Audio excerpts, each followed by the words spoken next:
Hello, good evening, and a very warm welcome to Rangers Radio.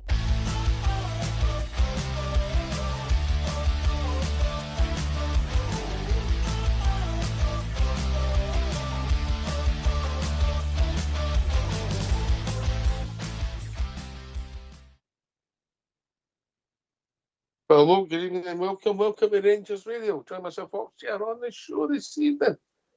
It's Port Bear and GB. Evening, boys. Evening, mate. Oxshire. Hope you're well.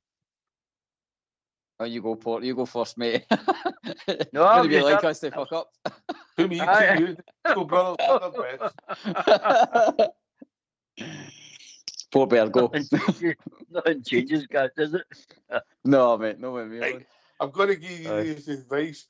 Why don't you two write your names on your horn? You'll find it a lot easier, yeah? Evening, Port. Evening, mate. Aye, good. Back to on the show as usual, mate. Well, Marker, GB, and yourself, mate. Good to hear from you. And obviously, Evening, well, you GB. well, good. Good evening, Oxshire, and good evening, Port Bear and the Techie boys. Pleasure to be on the night, boys. Yeah, you put the both initials on one horn. You get might mixed up if you put a G and a B in different horns. You need to be careful with that one. I still get thrown with red gloves left and right, Port Bear. I'm missing my boots, mate. Don't worry about it. Right, listen, good we're all laughing. It's amazing what a couple of wins they. Was their vintage performance, but a good result. Port Bear. Aye, well, you know, on the analysis, what I saw with the last two games, Kilmarnock and Hibs, two difficult places to go to Oxford, and to think where we were. Well, remember, Um, one of them was at Ibrox, mate. Yeah, no, I know that, but you know, under it's all my it's just me. I mean, under Roll's sort of tutelage now, to me, mate, it's just a return to basics. It's just he's not done anything major yet. He's still got the same squad that he's had, inherited. But he's returned to basics, mate, and I think that's evident throughout the pitch.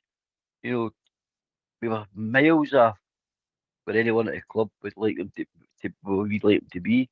But there can be no question, Rose installed a more busy, fighting, dogged team than his predecessor managed in 3 months. What he's achieved since he's been in is In a week. massive compared to what he's. Aye, In a week, aye. what? Yep, exactly, mate. And what that guy done in 3 months. Right. You know, going with a back three for the second game in a row, Rangers looked far more comfortable defence. And, you know, the change in their energy is clear, mate. You know, players such as Danilo, Giga, Chermiti have visibly improved. Confidence in their focus, everything, mate, it just looks different, mate. It looks different. Aye. Just a quick question for you both. I think I asked it the other night as well. But I know it's early days, and we'll come back to the game. But I just want to get this out there to use too. In these two domestic games, now we were atrocious last Thursday, but there's nothing on Danny Rowe, and maybe the circumstances weren't great. And that's another team I think we should have beat, even though they beat us 3-0. Honestly, I do think we've got the personnel if we get organised, and we should see them up, but we didn't, and it's gone.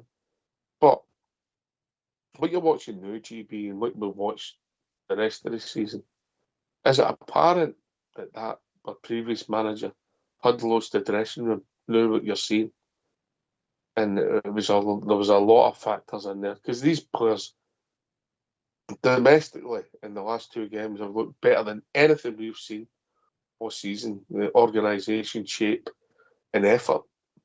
GB.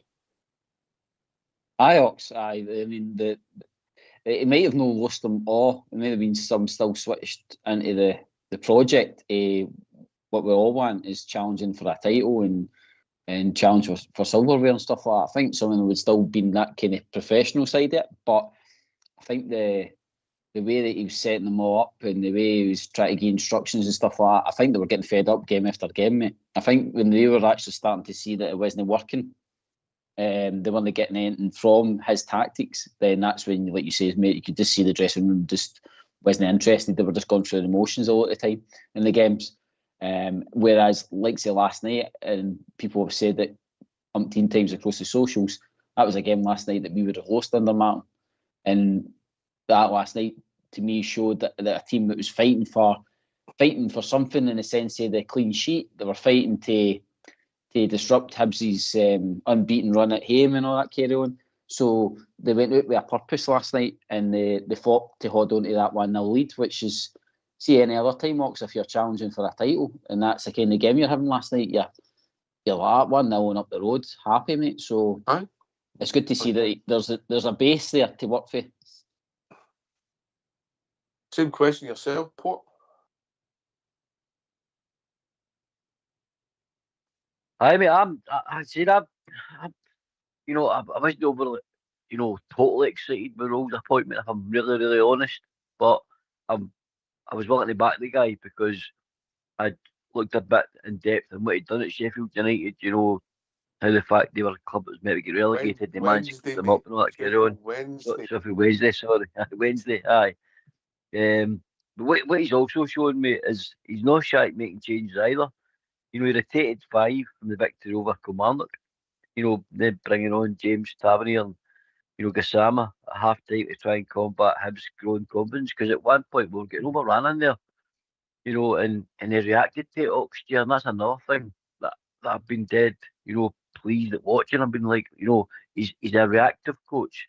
He's noticing there's a problem, and he's fixing it. Whereas, in my opinion, Russell Martin just kept going with plan A. You do it my way. It's my way or the highway. As I said, his arrogance in the end probably got him the bag, in my opinion. But, that's your first clean sheet away from home since the 8th of December 2024, mate. You know what I mean? That's... Yeah. So, as I said, mate, he's a reactive coach. Remember, we always mention on this show, if you're good enough, you're old enough, sort of idea.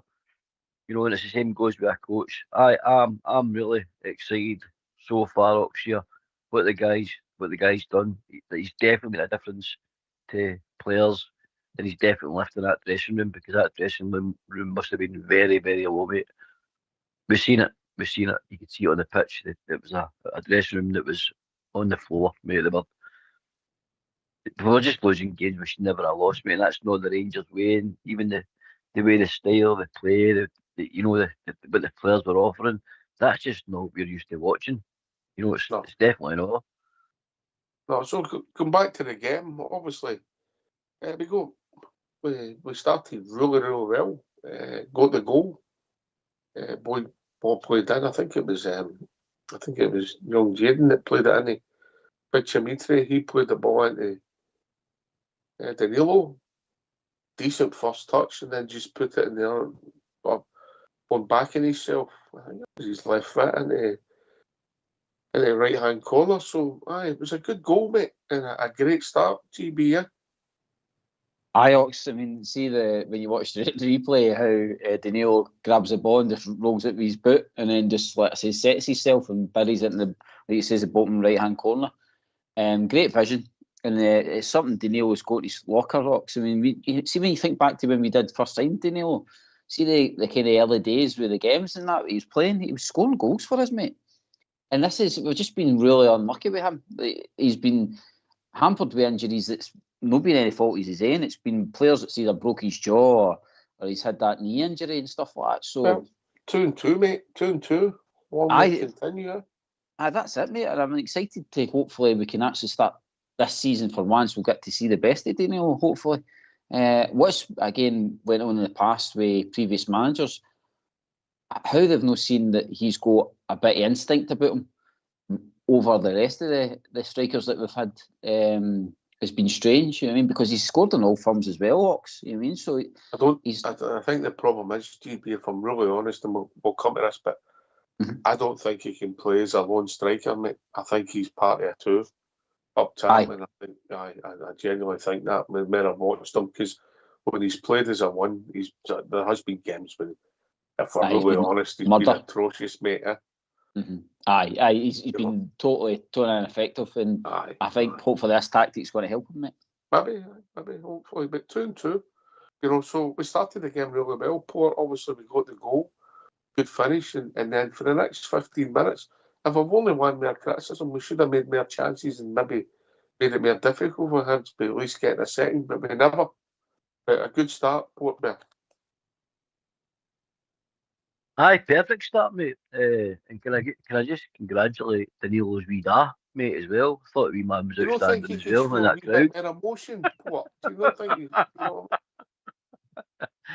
I thought it was brilliant, so I did. I was like, who is this guy? And then it comes out, it was Danilo's da, you know what I mean? So, I know it was good. Aye, mate, look, you know, Rangers, 2 wins, 4 days, you know what I mean? It's superb. Again, Easter Road, not the easiest place to go to. Wasn't a perfect performance, but know that, you know, wasn't dominant, but it was organised. It was purposeful, mate. And, you know, in a controlled way, you know, we've not been like domestically for a long time next year. You know, and as I said, the headline moments were obviously Danilo's goal, which was a great finish, by the way, as Conor, like you said, and then the heroics of Jack Butland, mate. We'll get there, Port. We'll get there. We'll get another 80 minutes to go. Have a word with him, GB. He's always gone too quick. Right. I skipped it. We were playing well in the first half, coming down the left wing. Young Jude McHome was again after his performance at the weekend, and I've been critical, GB, but he was running right. I mean, he must have not made that boy about 3 times. Oh, it was class, Ox. And do you know something, like the substitution for Hibs when they took him off after only 23 minutes, I think it was. Well, I thought it was smart, mate. I thought it was smart. Somebody's been booked and he's getting a runaround. I'll be honest with you. I congratulate David Gray with that. 5 substitutes. I don't see why you wouldn't. Somebody's getting a runaround. They've already been booked. You're like, wait a minute. If we get this wrong, we're down to 10 men. I think it's smart management, mate. Oh, aye. No, on their side, obviously they had to do it. You mean, but like for your side, it's funny how like we're totally rinsing the guy, and they're like, no, this is not going to be a great night for the boys. So we need to get him off. But aye, do you know, since the boys signed for his Ox, he's been steady, and I mean, he's had the odd game that's been probably poor, but overall, he's been a decent loan signing so far. Again, I think under this manager. And like all of them, Ox, I think the handbrake's been taken off, mate. It's not been this stringiness. There's not been this kind of like you better do your job here, or you're going to fail your team. I think Rose came in and just said to them, "Look, I expect you to do this, and I want you to go out and express yourselves. You mean, and if you get the ball, then I says get up that park and make a chance." In which that boy can. He can cross a ball sometimes, mate. I thought he was our best player on Saturday or the 90 minutes, and I thought the first half he was our best player again. I don't know what you think. What? I think the reason you're seeing a better Magoma, mate, in my opinion, is he's got Cornelius alongside him, mate. You know, he's got, or John Shooter, you know, for some reason there seems to be a better understanding. And what I noticed, Rowley shifted to like the start. It was a 3-4-1-2 in my opinion. That was the way the team looked to me, you know. And it wasn't to slow the team down. And you know, it was to get more possession. You know, set a back 3. It was, in my opinion, it was a shape that was built to, you know, cover the long balls and runners in behind, winning the second balls high up the pitch, you know, and then pressing, you know, with a coordinated front block next year. That's what the whole idea was, you know, and then transitioning, you know, getting the ball quicker rather than recycling the ball endlessly, just side to pass back the way. Under Roll, he wants to break the lines and get in between the lines and make chances. You know, and I thought Suter as well, mate, acting as the organiser, you know, and stepping out with the ball at times into the midfield area. to get into that space behind. It's adding to a quick, turnover and changeover of possession, mate. So I think the instruction must be very clear for Danny Rowe, mate. And I think people are understanding what they're supposed to be doing. Magoma understand what you're supposed to do in Kasama. The team in general, the instruction must be a lot clearer. We spoke about it last time we was on Oxia. Sometimes you've seen it as well. Football's a simple game, but if you try and overcomplicate it with what I keep saying about these, what do you call them, the iPad, managers, I call them, they just try and overcomplicate things and, they've got the iPad out and they're filling players' heads with wee motors, do this, do that. If you look at the iPad, the heat, all that rubbish, mate. Like I said, mate, football's a simple game, and I think that's what we're seeing.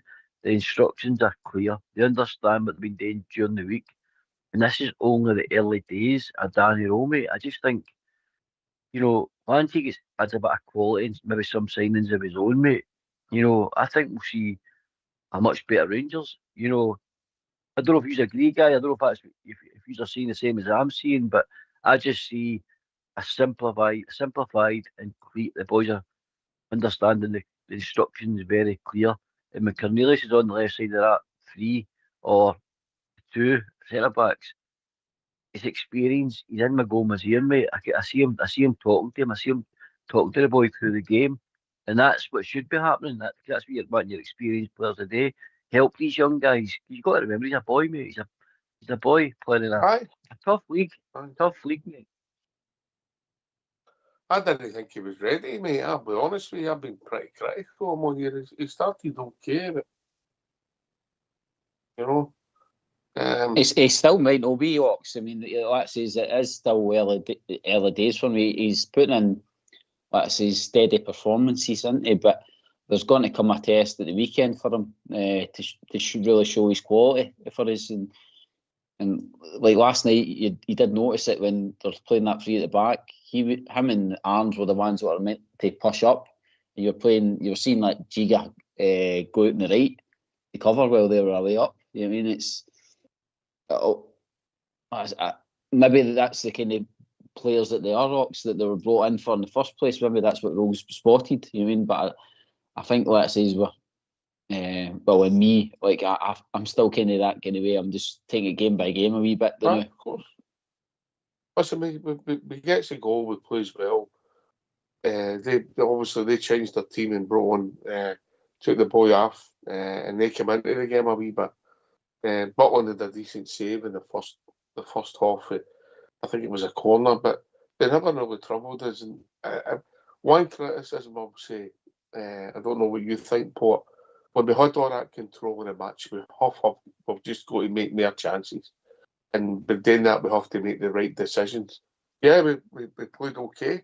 I'm not saying we were outstanding. We played okay and controlled the first half, and ultimately controlled the second, apart from a bit of huffing and puffing. But the first half, I agree with you, there's flexibility in my system. You picked up on it, GB, and I think you mentioned it, Port, when the centre-backs are walking out with the ball because they've got cover then. If one of them walks out, there's still 2 there, covering the middle of the park. So that gives you that flexibility. Sometimes we didn't have because we were exposed. So the organisation, and I think they've bought into the guy quite quickly. What better? Aye, because he's made it enjoyable, Ox. He's made it enjoyable. Training must be enjoyable. They look like they're enjoying their football again. So when you're enjoying your football, mate, and things are going well in training, and the atmosphere at training is good, that transfers to your games on Saturdays and Sundays because you're then up for it. You're then looking forward to the game at the weekend instead of being, as I say, bombarded with, iPad tactics and a guy's message that he was just trying to pound into these players that they just weren't understanding. And I think with Danny Rowe, I just can't think anything else but, mate, that he's just simplified it for me and made it an environment that people want to play in. And Is he people understand their simplified jobs. it, or is the previous manager overcomplicated it, mate? It's both. It's both. He as I said, mate, he was trying to overload them with information with this with this Pep Guardiola type football he was trying to play in Scotland, and he wasn't flexible. What Danny Rose showed you right away, even last night when Hibs made that change and they changed their formation a wee bit, you know, he reacted to it, Ox. He reacted to it at half time. He made a couple of changes himself, and Rangers then got their foot back onto the game. The control was then, relinquished. We got back the ball. But like you touched on, the one thing that we need to start doing, mate, and it's a wee criticism I've got so far of our creative midfielders. They're not they're not offering enough chances up for your strikers. Now we've got Miovski, who's a proven goal scorer in this league, mate. Right, proven goal scorer in this league. But in all fairness to Miovski, I don't think he's getting the chances created that he thrives on. And Chermiti, a lot of pressure on him because he's price tag. But again, mate, a criticism. He's not getting the balls, crosses, the balls through the lines. Aye, They're not great enough for the strikers to get that second goal. We still lack a wee bit of creativity, yeah. Let's be honest, we're not a bit article there. I don't think any's carried away here. GB. No, I mean, our midfield as well is lacking goals. I mean, we're needing somebody from midfield to start chucking in a couple of goals and all. It can't just be all that. Our two strikers up front all the time that we're relying on for goals, because it's not going to happen. You've got to have games then, like, say, what we were seeing last night. It was going to be like a 1-0 result. We are needing, like I say, more for that midfield. But I'm hoping it'll come with time, Ox. Like I say, we have got a structure now to work for, and I think that's all we even asked for with Rafi Martin. Ox, it was just that as long as we could see some progress. Boys came in, he's realised what Scottish football was all about, and one thing last night would have been a big learning curve for the manager as well, to see how horrible a Scottish team can make a game, because I felt Hibs absolutely destroyed the game last night, Ox, with all the theatrical stuff, the way they were. Did you pick up that one when Jaden get booked? That was shocking, wasn't it? Even when Big G got done that fantastic tackle, Ox, to stop the boy going through his own goal. The boy was rolling about as if he'd been shot in the penalty box. I mean, and then obviously later on you start seeing the theatrical stuff as well. The boy in the corner flag, I can't remember who it was as well, fell down because he had a shoulder barge on him. I mean, it was the absolutely hard-working performance for us, Ox, but see Hibs, they absolutely dragged that game to the gutter last night. Well, I think they were well supported by the referee, but I think I can say this. We've done the show for a long time. I don't like to blame referees when we get beat. There's sometimes we get caught up in it, but we won that game last night, and I still thought the referee was atrocious. Aye, we won the game with great effort, mate. We showed fighting spirit. All the basics you need in football. You know what I mean? So for a team stance, I was proud of him last night, Oxley, for showing us that. But that guy, continuously, it's better than a televised game that they tell me, I don't know what it is, but he always tries to inject himself into a game and make the game about him. You see some of his body language last night when, obviously, players have a bit of a moan at him. He's got the angry face on, and he's giving it big licks to him, and I'm like, "Oh, you calm yourself down, mate. You're bust a blood vessel here." He just always tries to interject himself into the game, mate, so that he's part of it. As if, field footballer, I'm a referee, I need some of this. I've got to stand up. But there was no need for it last night, mate. It wasn't a particularly dirty game. There was nothing. The game was flowing well. I thought, all right, it was second half, it was breaking up a few times, a few, wee silly fouls and that, but nothing that had to get, be flashing the cards away. He was flashing cards, mate. I've got a problem with that ref, mate. I always have done, whether we win, lose or draw. Even when we win, he still seems to do my head in, mate. But I think it's an ego thing with him, mate. He's quite egotistical. The cameras are on him. He likes to, strut about like a peacock, mate, in my opinion. Anybody on here strut about like a peacock, GB? Do you know anybody that does that? No. Do you know anybody? No? I can't think. No me, no you. Can you think of anybody? No way, big hair anyway, mate. Listen, look, obviously the second half wasn't great. We had, again, made times where we should have done better to make chances. I thought we controlled it. The last minutes obviously gets a bit frantic. They gets a penalty kick. I think it was a penalty kick. It was a ludicrous double error for us. Obviously, Connor, who I thought was our best player over the two halves. Young Jaden, for me, was our best player in the first half. But Barron in the second half. But Tav, I know he's slapped, but he's got to make sure that he clears his lines, GB. Yeah? Aye, mate, it started creeping into that pure tippy-tappy stuff at the back and all that. We started trying to pass it to guys that had guys on them and all that, and you're like, what he's doing? But we've seen this movie too many times before. This is how we always shoot ourselves in the foot. And then when he done that, we kind of touch, and the next minute he went to go for it because the boy went for him, and he lost it. Then I was just like, nah. Like, and to be fair to Barn, Ox, he's trying to put the boy off, but it becomes clumsy, didn't it? And it just makes it an easy decision. But I think Tav's made Barn do that. If you know what I mean, Barn's been the only one that's been close enough to try and get to him. So I've got no qualms about the penalty. And do you know, like these kind of moments, Ox, they're good. At the time, you're like, oh, this could change the game. But see, because we come out the other end of it, see, like say Butland and that, getting that big save and stuff, you could see the pleasure in his face when he saved that goal. And I think it would have been an injustice last night, Ox, with the work that we did put into that game to get a result. I think it would have hurt the team more if we didn't. Whereas getting the result last night, I think that's made them bond a wee bit more, mate, last night. Hopefully you're right. What was your take on the penalty, Port?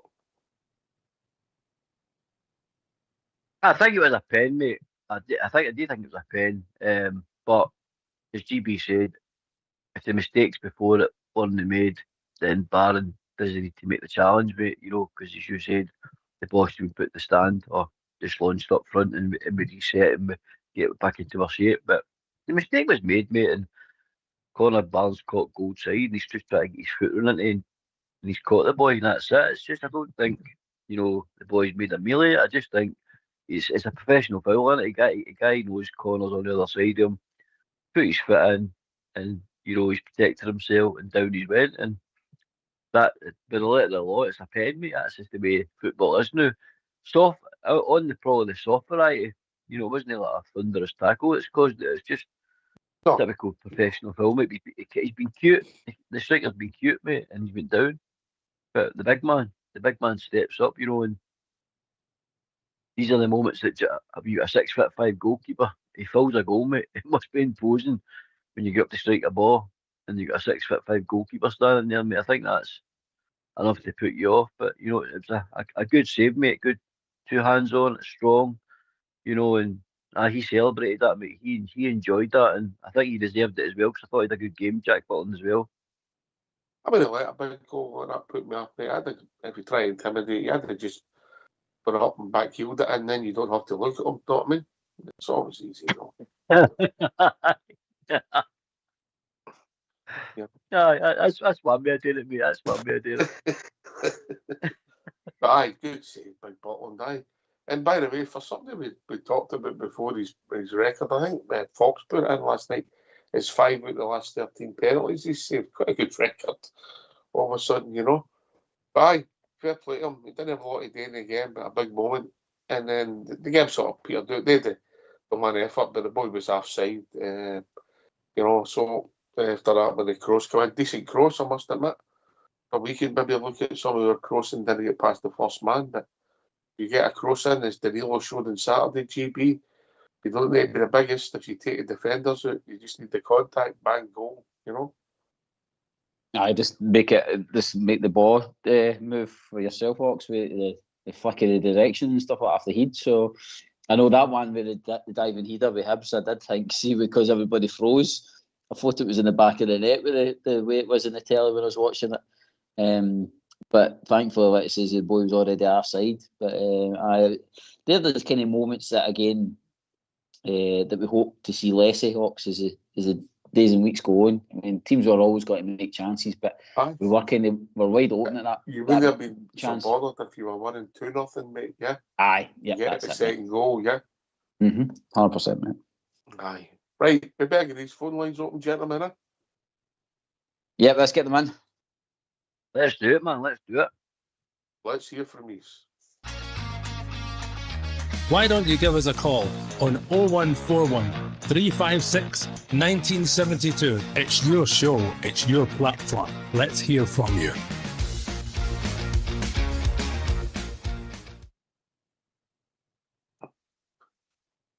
In a difficult place because of the form they're on, particularly at home, it was a good result. Good result. And the guys that I'm going to sing the praises to are young Jaden, and I thought the Jiga had a good game. Arguably his best game in a blue jersey. And Connor Barron, who have also been critical. Just Connor has to get a wee bit creativity in his play. He had a great run forward and a lovely dummy, and he hit the ball sweet, and the boy just caught it in the Henrys. So they were the three that shone for me, and it was a decent team performance, and a well organised and well worked structure in such a short space of time for it. And I never thought they would be the guys I'd be picking out as guys that would be shining for us if you'd asked us 2 or 3 weeks ago, mate. So fair play to them. That's who I see. So I would give Conor Barron man of the match, if I'm honest. I have to agree, mate. When Big Giga first arrived, you know, when his early career, even under Russell Martin, I thought the big man looked like he was going to just play up here in his slippers. He just looked like a level above. And then the form and the confidence seemed to go. He was out the team for a wee while, and he's come back in. And again, you know, Danny Rose began to, in my opinion, mate, put his stamp, you know, in its Rose tactical revolution at Rangers so far, and his new approach. I think it's already showing signs of transformation on the team and players. His philosophy, you know, on the, you know, it's like hybrid players I call them. He's got players now that are willing to play in different positions. You know, utility players. So you know, the way he builds from the back, he attacks with purpose. Just the role system is. It's not about one fixed shape anyway, Rocksteer, the way we were. It's about constant adaptability, a fresh mindset, you know, and that could basically, in my opinion, define the rest of your season under role if we can keep this, you know, philosophy and this constant adaptability that when a team does react or they've got a formation and we are struggling, maybe getting overrun, the guy's shown that he's got the, you know, the courage, the goals to change it. You know what I mean, and get Rangers back into the dominant side of the game. And you know, as you said, once you get that second goal, the pressure lifts a wee bit more, mate. And as GB said as well, the handbrake can come off further because you can go in further, enjoy the game, and then you know really hurt teams. But I know under so far the transformations that I've seen in such a short time, mate. And again with the no, it's not about one fixed shape. It's about the constant adaptability of you as a player and him as a manager on the formation, mate. So exciting times. I don't know if you agree with that, boys, but that's the way I see it at the moment.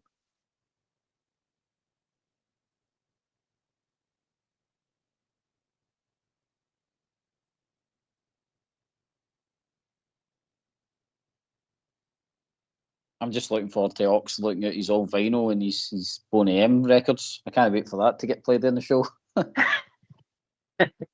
Danny. Hang on, look. The I fans think I have said took it was. to him. The fans have took to him. Aye. I think he's one of them characters, Oxford, isn't he? He's one of them characters that, you know, I think he's easy to like. You know, the brand match that we played to him over the fans and apologising, etc. You know, and I get that. He didn't need to do that, mate. He's just in the door. He's just in the door, you know, and he feels already like, you know, that hurt him. You know, he probably wasn't expecting to lose that game in the manner we did either. You know what I mean? But he still, you know, suited and booted with the brown bulls on, walked along that pitch, mate, to them travelling fans. Not a cheap place to go, by the way, Norway, you know. So, No. and he's over there, he's over there, saying his piece, mate, and as I said, he didn't need to do that last year. As I said, I think he's a likeable guy, and like GB touched on, we're seeing a team, evolving now. We're seeing a team that's improving, and that's all we ask for out of any manager. We don't want a manager when you're sitting watching a team and you're going, this isn't getting any better. We're going back the way, which we were last year. We'd regressed, but in such a short time, roles seem to have, turned us round, and now we can see a bit of progression, slowly but surely. And that's all you can ask for next year at this short time. GB, I've obviously picked the three guys as man in a match. No man in a match. They were the guys that shone for me. I'm not saying they were way head and shoulders above everybody else. And obviously, you need to throw Butland in there because of the penalty save. But I didn't think we'd be talking about the guys being shining lights for us. So fair play to them as individuals. Because you criticise people when they're bad games, you've got to be honest when they have a good game. Aye, Ox, and it would have been easy for a lot of them to just take the huff, Ox, with the way they've been kind of shunned out the team. Look at Danilo. I mean, he was like playing a lot of pre-season games, and the next minute he was back in the closet basically. And now with the new manager, and it's a kind of new lease of life again. So they've all got to show their quality, Ox. So I do believe they're all trying to fight for a position underneath this. And one thing again with the manager that's been kind of clever is that he's giving everybody kind of minutes as well. Like last night with the subs, he's no shy with doing the subs, and everybody's getting a wee chance to kind of shine. Like there was like Moore that was on the other night there, and Moore taking off, and Asgard came on. So he's still allowing these guys to try and show that they're fighting for the shirt, Ox. So I want me to continue. I think that the players that you're speaking about, Barn is always going to be that kind of workhorse, but I do agree that wee burst that he had into the box, Ox, see if he could just bury the kind of chances, it'd be one of the players that we'd be talking about. Oh no, there's got to be teams looking at him to try and sign him. Whereas when he kind of fluffs it, or he doesn't get the shot right or anything like that, then he's always got to be that kind of no average player, but he's got to be the limited ability player in the squad, isn't he?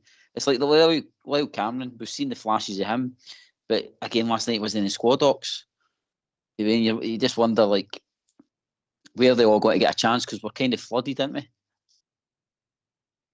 It's a squad game. The game's changed, and I was shocked when I seen the personnel last night. And obviously it worked out perfectly because we got to 3 points, and it makes sense. We've got 3 games in 6 days. Play Sunday, 3 games in 7 days in the back of 4 and 10 was in the back of the European game. A lot of football, and it actually makes sense. But it only makes sense after a match port there when you've won the game, and then rotation's not an issue. If you get it right and you don't win the game, criticism comes with it. Aye. Ro made these comments, mate. Ro spoke about this. The modern day the modern day game demands, players can fill in multiple roles within the same match. Fullbacks and play as wingers also have to step in and invert themselves into midfielders. The ability to switch formations mid-game, gives Rowe a massive tactical edge over sides that want to be rigid and sit in that low block. He can shift a back 3 to a back 4 in seconds without making subs, mate. Just keeping the opponents guessing through it. But, it also fits the personnel. Ibrox players guys like Stirling, Aarons, Gassama, their adaptability is perfect for the sort of roles and the formations that our gaffer wants to, do, mate. You can push high, press aggressively. You can slot these players into deeper positions depending on the, how the game's going. You know what I mean, mate? So I think in modern football, when he's 36, he's played under Hansi Flick. His German national team, RB Leipzig, know that as well. He's a good apprenticeship last year, and he's learned this modern style of coaching. where, you know, players aren't just a full back anymore or they're not just a midfielder. To be a top player, you have to maybe be able to play in two or three positions, especially when the manager is so quick at changing. When he sees danger or when he sees we're getting overrun, he is a you know, adapting to the formation to change us so we then start dominating the game again, mate. So I just think it's part of the modern day football that these players are, if they come along the journey with Danny Rowe, mate, I think it can only benefit their career that the gaffer's actually wanting them to, you know, I'm not going to say excel in two or three positions next year. They still always excel in one, but they're going to be adaptable and they're going to do the dirty side of the game as well. Like Sam over the last two games, that tracking back as well, he's done very well. You know, for a forward thinking player, which we've never seen under Russell Martin. So he is adding to the players' game, mate, in my opinion. That can only benefit a Rangers team. And it can only benefit, you know, you as a player that the coach is expecting you to play in a number of different positions depending on, you know, the manner how the game's going. I just think I mean, I used to think that players on the park would find solutions, you know, and if the right winger was causing the team problems, they might have to move an arm body out to the left to help the fullback out, you know, and you've got to have that flexibility in a game of football because if you don't, particularly at the highest level, if something's not working, you don't change it. It's ludicrous even having a manager, GB. And this doing the same thing all the time. You throw it at the right back, then you play it in, and he puts it back inside the channel. Everybody knows what you're going to do, so it's so easy to defend against and stop. If you mix it up, you change things and you do different things, you can still throw it out to the right back and play it in. But if you do it constantly, mate, it just becomes futile, in my opinion. I mean, like, I think of Hibs last night, right? Bet you they would have been targeting Tavernier. They're probably thinking he was a starter in our squad last night. And there you go, the manager's like that, just changes it up, puts Arons into a game like that. And Mason's probably like, oh no, like Arons getting papped into a hard game like that. But he was smart with it. Like you says, he had these three at the back, and then when Arons and Magoma pushed up, they brought him back as well, and that dropped into the five and stuff. So it made Hibs have to think about it. And again, like you says, Hibs are making substitutions within 20 minutes because they've been totally surprised with how we've been, you know what I mean, in the game. So I think he has got to be a manager like that, Ox, which again shows that he's got a bit of modern ability in him. I mean, he's not just got to be about this one philosophy. One thing he's been true to his word, Ox, he's all about winning games, and he'll do it. He might play horrible football, but as long as he wins the game, he'll be happy. I know. But listen, that to me is management. What something's not working there, you know, and obviously the game's changed with 5 subs, etc. But I thought that made perfect sense what the Hibs manager did last night.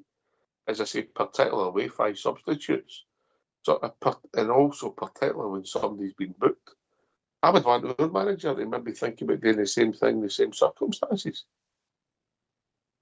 Aye, and this current manager would do that next year, but your previous manager probably wouldn't have. You know what I mean? What I like about him, he's got an intelligence, mate, that he knows. And in the style of football that's played in Scotland, we need to be a team that has pace and understanding of space. You know, and that's qualities that we've lacked for far too long, mate. You know, pace, as I always say, speed kills. You know, and the understanding of space when we're up teams, which Danny Rowe seems to be able to see and coach. Mate, that's been lacking for far too long, in my opinion. And I think his tactical intelligence and control, you know, continues to develop the way it is. It's going to cause chaos in Scotland, mate, because he's got, you know, a structure with a fluidity that he wants players to read situations and react fast, mate. You know, and I like that when defending the shape tightens and when attacking we stretch the field to create overloads everywhere. And that system demands, you know, as you know, mate, a high level of fitness, mental sharpness, you know, and then at training we're drilling that into them every day, mate. And that's how our philosophy is built on control, and precision and hard training, mate. All right. You mentioned pacemakers there and space cadets. We've been joined by old David. Evening, David. Stop you laughing. Don't encourage him. Sorry, mate. No, good evening, Ox. Good evening, lads. And good evening to everybody on the chat and all the people that are on YouTube. Yeah, marvellous. Great show in town. Thoroughly delighted with that. That is the tonic that we badly needed. A big, big tonic for that game coming at the weekend. To me, that took taking the monkey off our back a bit. You can see the difference. It's there to be seen. And if you're making comparisons, the guy's miles in front of us, that other geezer. He was, how that came about, but it did. I thought all round, first half, as you have been saying, they look solid. And what's his name? Is it Bajiga, the big centre half? Bajiga. I thought he was excellent. He was sound, whereas we hadn't been like that before, and we were shaky. But last night, I didn't see that, apart from the penalty. But a wee bit here and there, we were a bit shaky. But I seen a big, big improvement there. The only thing I would say is we talked about it earlier in the conversation. I'm worried about Sunday because of who the officials are. If you watch that, what you would call a refereeing performance last night, that was about as wacky as you're going to get. But we all know that. We know we're going to get for him. Now, if that man came up, start doing the same, throwing herself out, or flying up in the air, thinking they're in diving competitions, and he bites it for the ref and officials. I'm worried about that, Ox. I really am. Well, understandably, when you see who's involved, mate, but it's up to us. Keep them out at one end, put it in the other, and Sunday will take care of itself. Last night, maybe if I get one criticism, we didn't make enough chances, but if you'd have said to me before the game, you take a bridge, man, I'd have been delighted, mate. Delighted. In any most circumstances, Easter Road, you take that result, eh? Oh, definitely. I mean, nobody's seen that goal coming right away. You think they're going to play it. Well, that was the difference when you seen the manager set up, starting at the 3 in the back and the way it worked out. And I thought the midfield worked their socks off. We Barron, somebody says on the chat, he needs to stop getting in. I don't want him to stop getting in like that. I want him to do that. The only thing is he got that in for 90 minutes. That's what we need. That was where we sort of dropped up. When we dropped up a wee bit, it let them come on us. But that was expected, because I think Danny Rose just says, look, just play. Where my main concern is up front.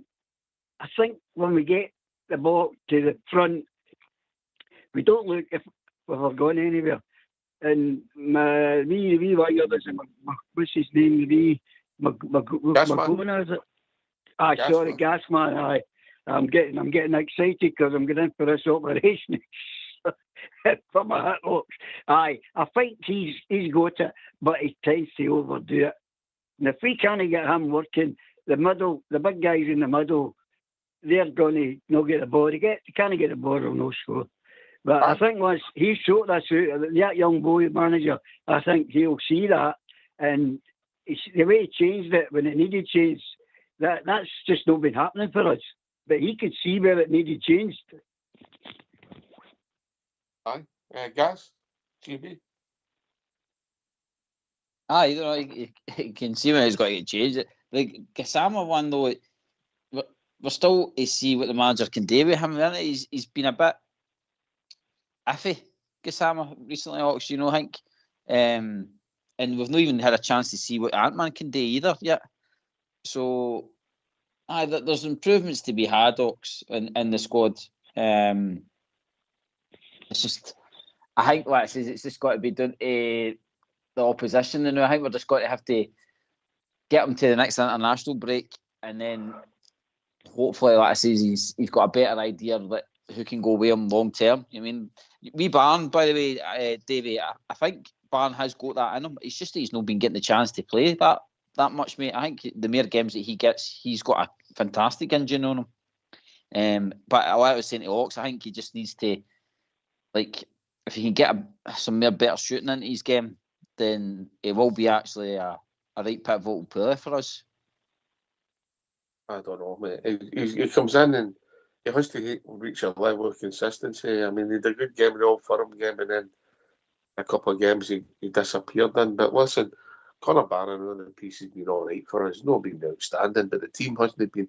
Last night I thought he was man of the match, but we were taking him off just when the penalty incident happened because he had run his race. But when you play like that, Port Bear, and you put that much effort in, you're going to get substituted in modern football with 5 subs, isn't you? It's all part of the game now. Of course you are, mate. You know, I think every team in Europe, mate, as a player like Conor Barron, right? Is he the most technically gifted player? No. You know, but he gives you 100%. He'll run through a brick wall for you, mate, and he'll chase and chase and chase and break up. You know, he sees danger, mate. He sees danger in behind. He gets stuck in. You know, and I always say, you know, I've seen on the show before, water carriers, they're worth their weight in gold in teams, mate. You know, and you need these Team players. game, mate. See when it's doing to, A team game. yeah, you need these guys for, you know, the fight. You know, to break the game up. And then, you know, the old saying, he gives it to the guy that's got the skill and the ability to open up defences. You know, and that's the way I see Conor Barron. That's not a criticism, Oxford. It's not a criticism. I know what the boy No. brings, and I No. appreciate what the boy brings because I think he's good for your midfield. And if that's his job, then that's his job. As you said, he runs his heart out for 60 minutes and gives us everything. And then, as you said, with 5 subs, we can bring someone on. And like I said, I think we're already seeing glimpses of a new identity at Rangers. I think there's more energy, there's more convictions, you know, and under Rome, mate, you know, if the squad continues to buy into his methods, you know, Rangers can become one of the most tactically advanced teams in the league, mate, under Rowe's tactical, you know, revolution. And I think it's well on underway at Rangers. I think we've got ourselves a very, very good young coach, mate. That's my honest opinion. Well, hopefully you prove to be correct, mate. One game's of football. Everything else goes out the window. Tactics, shape, personnel. Doesn't matter if you keep winning, Davey. Oh, that's something we've not been doing, Ox, innit? That's why that was such a big result last night. That was massive. Because we were in the doldrums. And nobody can deny that we were in the doldrums. So we came out of that. Now, last night, well, this is only my opinion, that was a massive result for our confidence to get into a semi-final against the puddle drinkers. So that's one thing, as you just said, you can go down and analyse the whole game. The bottom line was they came out ahead with 3 points. The man itself, the jerseys last week, saved a crack, done well with the penalty. That's all pluses. Now, when was the last time we had could come on the shows and talk about pluses?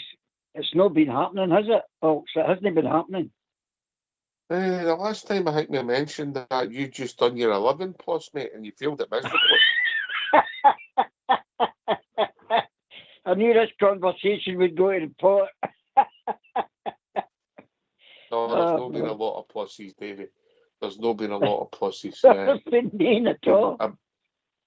You know, it's been horrible to watch, and we were all suffering, and people are arguing, and you know, and people getting annoyed, and it became toxic, and some people didn't want the manager there for day one, and ultimately I've discussed this with GB half air. You know, he didn't fancy at all, and ultimately they were proved right because it just wasn't a good fit for the first friendly to his last game. What did we have? A game against Pilsner. I think they beat. Did they beat Roma? Did I read they beat Roma? But anyway, Yeah. the game against Yep. Pilsner at Ibrox, and we were really lucky in the second leg. And I'm not even going to say a good performance against Panathinaikos at home, with a good result against Panathinaikos.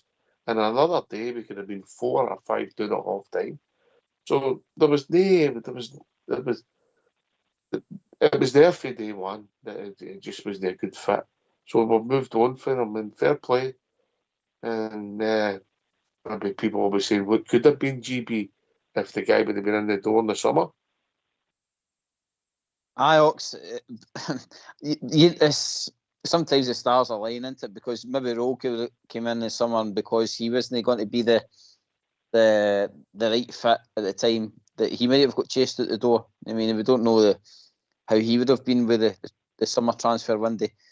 But one thing about Rowe is that he's grasped that everything about Rangers. He's clearly done his homework. I mean, I know it's not it's a little thing, but see, like wearing the suit and all that, and like Port says, going there and talking to the fans, explaining what he's doing, explaining that he's got to try and just make sure it's all about the wins. He's not really got a philosophy. He's just wanting to make sure that the team's doing what it should be doing. Like, all these things are plus points, and because he's shown us something, Ox, because he's shown that he's trying to build something, then he's getting the full backing of the Rangers support, mate. I mean, like last night, see if he got a draw last night, they'd be shouting for the manager's head, because they could see that there was a work hard ethic in amongst that performance last night. I just hope the icing and the cakes of the weekend, Ox, because it would be some start for the big man to get the two league wins and then go and part them out, because then I think that would definitely get the momentum rolling, Ox, just the way that confidence, big boost in that, getting into a final, beating your rivals and all that. Yeah, I think it would settle him down as a manager, I think, in the club as well, mate.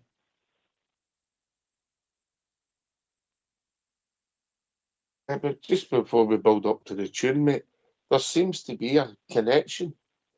I don't know if that's because of the disconnection, if that makes sense, Davey, but there seems to be quite quickly that the fans have took to this guy based on a couple of, if you like, average results, above average performances, and last night's was a decent result, But they've took to him, which I hope it will make it continue. No, that was a problem with Ben Martin. Every game was the same, and you're giving them the benefit of the doubt and saying, well, it can't be any worse, and they were getting worse. But this is the opposite now. So that's where the wee ray of sunshine's starting to come, and hopefully it turns into a heat wave. Oh, I like it, Davey. I like what you've done there. Like what you've done. You're on fire tonight, Davey. Yeah? When you're hot, you're hot. You know what that's like. I've got my electric blanket on it. It's number 3, burning the arse off me. Mr. Daddy Cool there. He takes a 3-bar fire into bed with me now. Yeah. Oh dear. Last word before we go to tune, Port. I think where the connection's coming from, mate, I think it's because, I think he's not hiding next year. His interviews, I like listening to the guy, his interviews are very clear. His instruction, even to what he's trying to explain to fans, we're on this journey with him, and we can see on the pitch, that there's definitely a message getting across to the players. We're seeing improvement. We're seeing, fight. We're seeing desire, which is the minimum requirement as a Rangers player.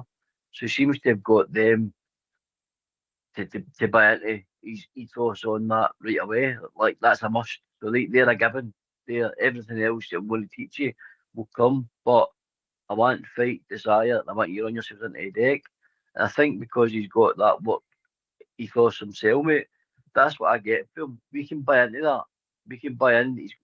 He's like grafter, mate. He's got our team turned in a sixpence right away, mate. He's got our team to where they were, flat, down and out, to, you know, a team that were going, hold on a minute, these players aren't as bad as we originally thought.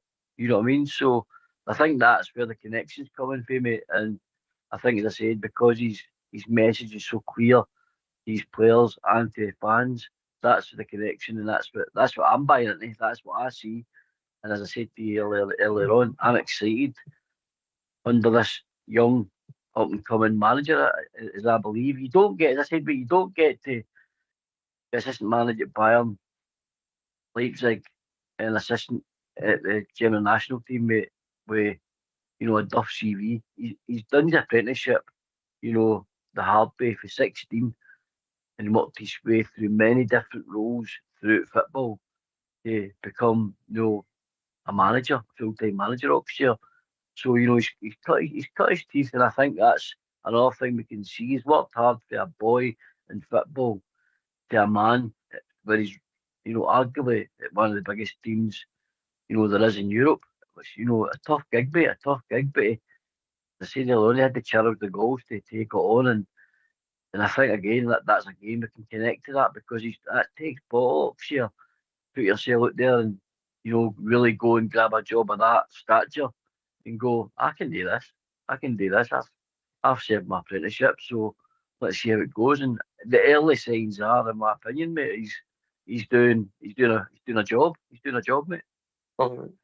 All right, mate. If you'd have been any longer, we'll go straight to the king. Right, get yourself on mute. David, we'll come right back to you. We'll come right back to you. David, we'll bring you in after the tune. Get yourself on mute.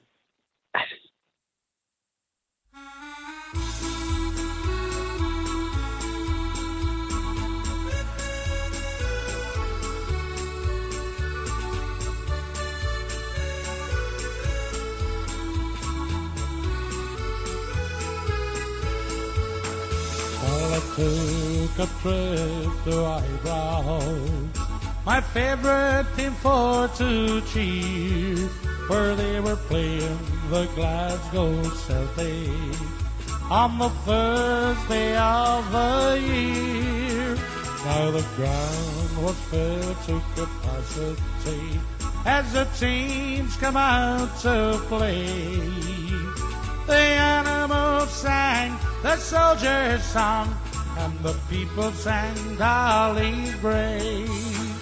Now half-time it came and went in, the Glasgow Celtic were in the lead. Finian Tully was running everywhere, shaking his rosary beads, while the green flags they were flying high. Celtic hearts were full of pride. The second half, sure it started, and the Rangers, they turned the tide. Won't you play up the Glasgow Rangers? Oh, play up the boys in blue. Oh, play up the Glasgow Rangers. We're here to cheer for you. Now the ball goes out to Walker, and from 30 yards he did score. Sure you couldn't hear your ears at Ibrox Park for the sash my father wore.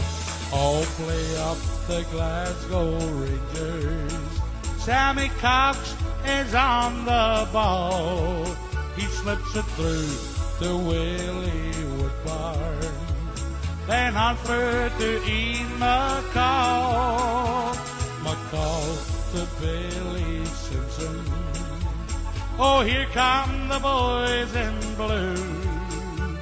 Well, Simpson beats the Celtic centre half, and in goes number 2. Now the Rangers fans are roaring.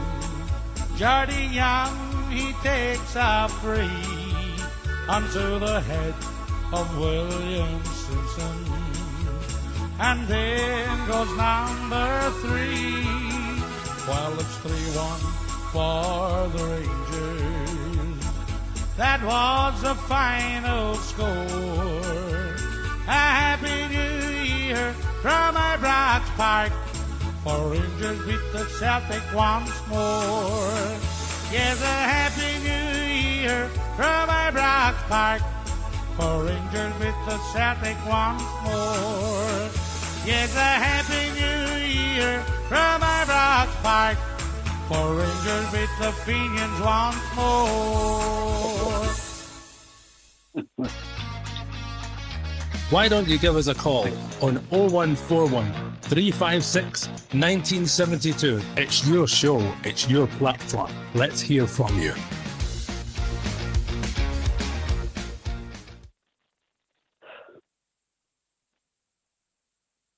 Well, thanks for that, Fox. An all-time classic there, David. An all-time classic. Top tune. That was a Rab Hodge says on the excuse me, Rab Hodge says it's a top tune. I just hope next Sunday night we're playing the same tune. The only thing that worried me about the tune is I think a lot of the youngins on the show and what do you call it, the chat, they don't think they remember a lot of the players. I do anyway. I know. Are you alright there, David? I don't want anything to happen to you live on air, mate. That would be a shame. No, I'm fine. I'm top of the pops. Always, this show just gives me the energy that I badly need when you get to 77. Anyway, we've been joined by David. You just remember you're all David. Evening, David. Evening. How we doing, mate? Aye, all good, all good. Hello to everybody. What's on your mind, mate? What's on your mind? I'd like to know the panel's view about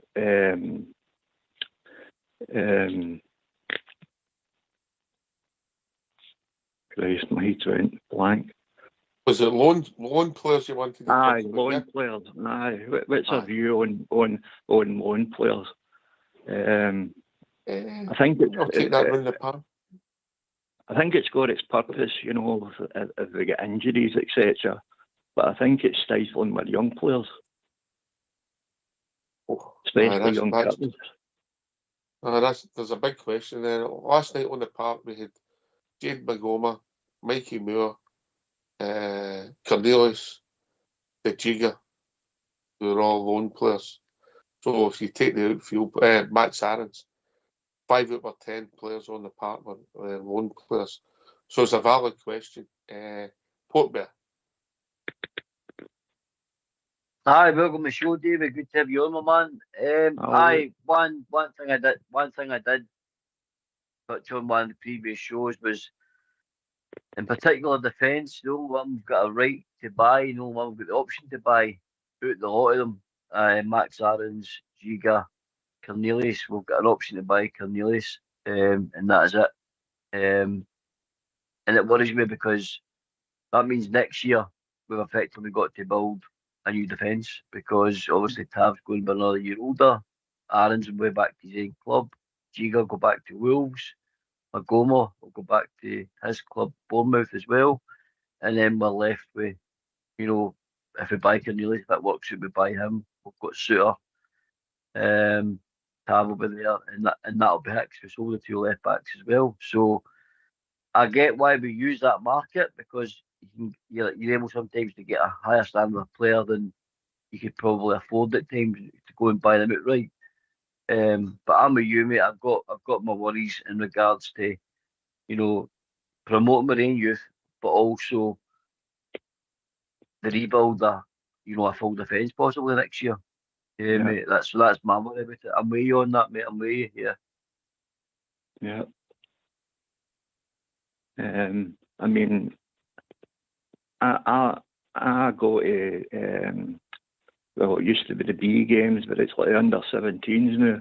And there's a young boy, Aidan McCallum, you know, and he's, every time I see him, he's outstanding, you know, and these guys, Robbie Ewer went away, and he's been scoring goals for his team, you know. Just in my opinion, you know, it has its place, you know. And I didn't realise till you mentioned that we had so many on loan there. Well, if you take the back 5 last night with Aarons and Mahoma. There's none of them at this moment in time going to be contracted to the club at the start of next season. Because Suter and Tavernier's contracts are up. So I take the point about the whole back five part, but listen, I think there's a place and loan to buy with an option. I get that. I think it makes sense. You find out if somebody's a good fit for you. But I think there's issues with it. GB.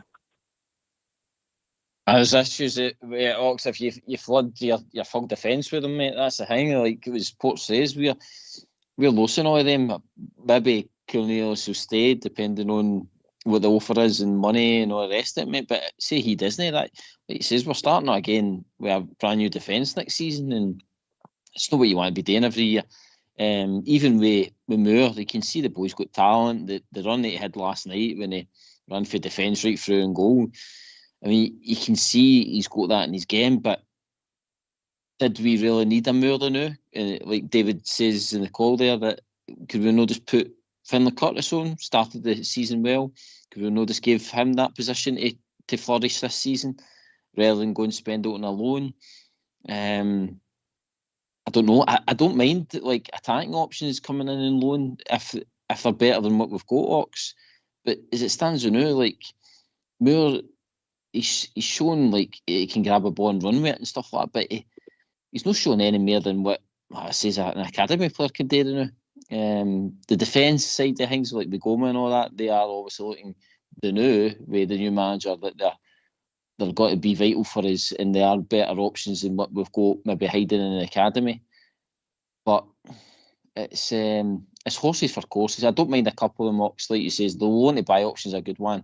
Because we're just not in a market that we can keep like risking 4 or 5 million all the time.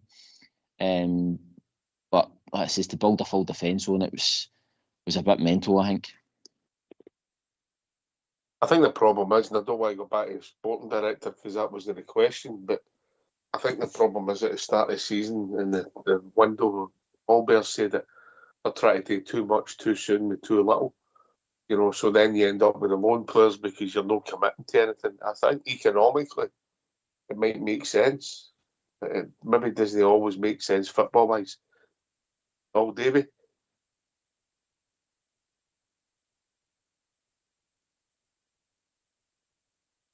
Oh, Davy? Oh, I don't like this when he goes quiet. You know what I mean, GB? No, sorry. I was doing a bridge man there. I was on mute. Hi, David. That was a very good point you put over.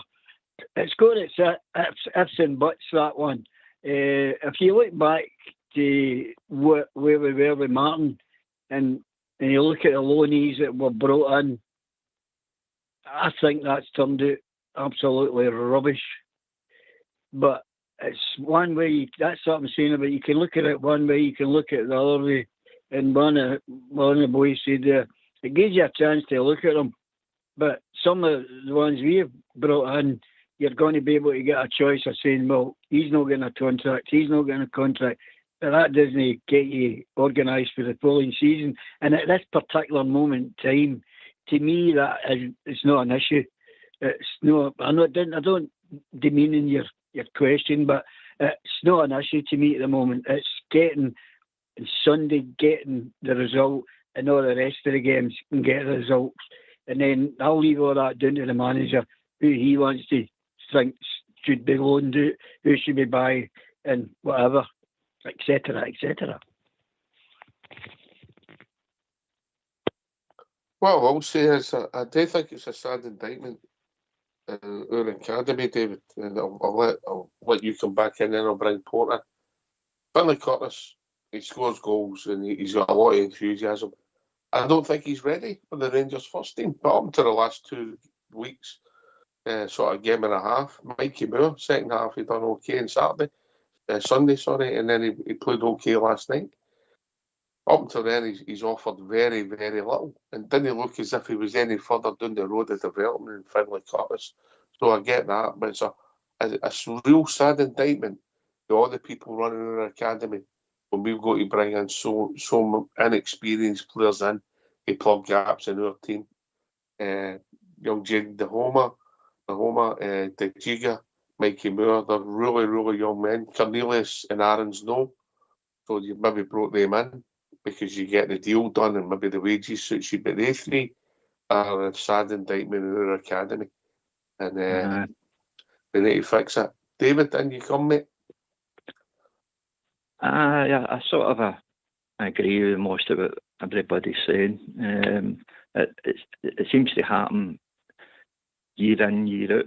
You know, these young players that we've got, the only way they're going to get experience is to get a run in the first team. You know, and maybe one or two gets a couple of games and then they're out. You know, and I really don't get it myself. You know, I think there's been a lot of instability in the club, you know, with different managers, etc. And they know why to lose their job, so they want to bring in somebody they know or somebody they think's a bit better. But me, I think we should be starting to go down the road of maybe trying some of these young boys. But part of the problem there's a big problem with Scottish football, mate. All of a sudden you've got women's football, and I don't mean to be flippant, and then you've got men's football, you've no reserve football, no reserve league, nothing to get people playing with pros, nothing to get people back for fitness and people slowly learn their trade to move into that next level. And Scottish football has got itself in some mess, and people are starting to wake up to it. Just this week, I think the SFA said they were shutting down some of the tie-ups we have with 7 schools all over the country. Another sad indictment of something else that's failed. You know, so if you've got a boy like finally Curtis, he's on the bench last night, doesn't he go on, doesn't he play any football? There's no games for him to get any more games. He doesn't. He'll be on the bench on Sunday, doesn't he go on? All of a sudden, he's not kicked a ball in. Weeks and weeks and weeks. Yeah, it's I don't know. There's that bridge and that pathway to get them out. The only way we can do it is put them out on loan, but then they're not still with the club day in, day out. So there's a problem, Port Bear, for development, but that's a whole different subject. But there is a problem, mate. Massive problem, mate. Worst thing ever did was David with the reserve league, because that's where your players could go and, you know, develop. And just to touch further on Davy's original question in regards to, you know, the youth players at Rangers making that step. I'm going to, and it's not having a go, not having a dig Oxford, but with a guy, a young boy, Leon King, who was supposed to be of the level that was supposed to be going to be, you know, the potential eventually Rangers centre back. And, you know, we've been on the show and we've spoke about him. You know, we've seen him play the midfield, etc. Somebody said he could maybe be a holding midfielder. But he was one that we were led to believe that was definitely going to make, you know, the next step and make it into the first team. And Adam Devine was another one, the fullback. They were supposed to be able to, you know, make the next step and jump into the team. Right now, Oxford, if I'm really honest, apart from Finlay Curtis, who I was excited about during the pre-season, GB touched on it. I spoke to GB at work, you know, and we did think that boy, you know, could potentially have a breakthrough season. But again, he was into the team, very inconsistent with the manager. You know, not blaming Curtis, by the way, I'm blaming the manager for that, bring them in, bring them out, bring them in, bring them out. And I get why he's got to do it, you know, because young players need a break. You can't just throw them in at the highest level of that and expect them, you know, throw them in the deep end sort of idea. But we're destroying young guys' football Oxford with knowing that reserve league, because they're not getting the chance to play against grown men. You know, they're playing against guys new their own age, and this under 17 setup and stuff, under 18 setup. You know, it's back to youth football again. You know, so something has to change massively. But right now, the reason we've got to get into this loan market, David, because it's all my opinion, mate. I don't believe we've got players, especially in defence, mate, that can come in and shift any what we've got. You know, Tavernier 34, and there's no player at Rangers or a youth player fullback that's coming through that can oust him.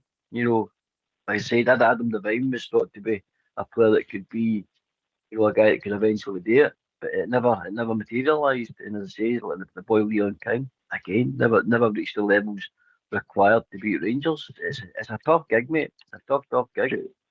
Do you think Adam Devine got a chance? 'Cause I don't. I don't think he was good enough, mate. If I'm honest, if I'm really honest, mate, I thought the boy had a superb engine, could run all day long. I believe he's a magnificent middle distance runner, right? Run all day long, no pace, totally one pace to play that defence, mate. And if I'm being honest, only my opinion. I only judge what I watched. I don't think he was ready or good enough to play for us, mate. Only my opinion, mate. I hear you. Thanks for your views, guys. Oh, great to hear from you, mate. It's an interesting topic, Aye, I know, but you look at the boy Lowry, we had great hopes from. When I watched him, I never thought he would make it in my team. The one that has, I think, has had a real raw deal has been Leon King. Yeah, I don't think he was ever going to be a centre back, right back, maybe defensive mid. And it's about his career, but then he's spent that long on the Rangers bench and no getting on the pitch, mate. His development's just went to pot, mate. And he's wasted years and years of his career. Maybe been too loyal to your club because of Rangers family, and it doesn't help their careers, mate. Because I think when you're that young, you've got to be single-minded. You've got to look at your career, know where you are, and you might have to make the move. And sometimes you might have to go back to go forward and play games, maybe be chapping the manager's door doing to get out and loan to play games, It's a real puzzle, mate, and a real problem. Yeah. Okay, thanks, guys. Cheers, David. Good to hear from you. Cheers, mate. Bye-bye, Cheers, guys. David. Thank you. Cheers, Aye. mate. Bye-bye. He's got great points there, because Porter, because it's a problem in the game, and the people running their game, the shysters that are running their game, have got earning a lot of money. I've got the responsibility of the bridge between youth football and first team football. All you can do, as Fox has pointed out, put them out on loan. You play with older players and develop, which is a sad indictment of the whole setup of the game. I think you hit the nail on the head when you said, I think you get to a certain age, Oxford, you're at a club that you support, you're living your dream, right? But I think there comes a point in your career where you have to be selfish, and you've got to look after number one. And as you said, I think Leon was just far too loyal to, the club, and got on decent money probably as well. And when I should have been really thinking, how long have I got to stay here to try and get a chance? So he should have been selfish and went, look, like you said, maybe have to drop down the division to come back, and there was nothing saying that he dropped down the division, spent a couple of years away for Rangers, really built on his career, really, honed his skills and got his position where he was going to excel in, and then made a buyback option. We could have got him back next year. I just think sometimes at his age group and that, where he was at, you just have to be selfish, mate, and just, well, I'm not getting my chance here. And it's, he must have known next year because he was in the team, he was out of the team. Even when we were worst at times, he still wasn't getting picked as a centre back or even a holding midfielder. He must have knew, mate. But his loyalty has probably destroyed his career because, where is he now? What is he doing now? He's just rotting away to, to nothing. And it was a player that was highly thought of last year. There was a lot of hype around Leon King. And as I said, if it's any consolation, I think any youths that are at any level and at any club, it's great to be loyal, and I think loyalty is a big part of life.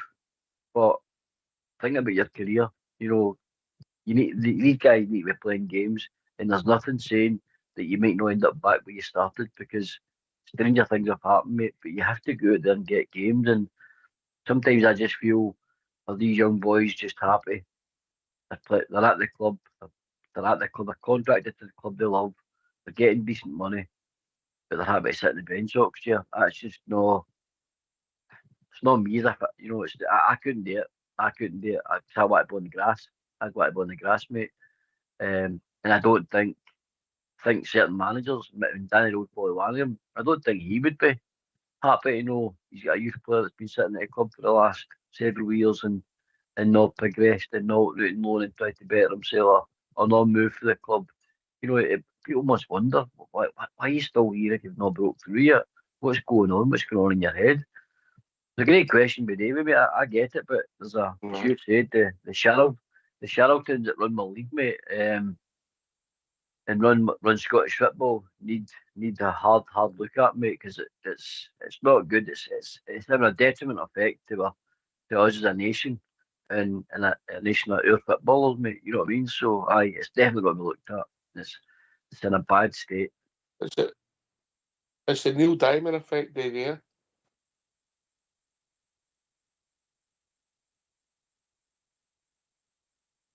David? He's on mute again, isn't he? No, here.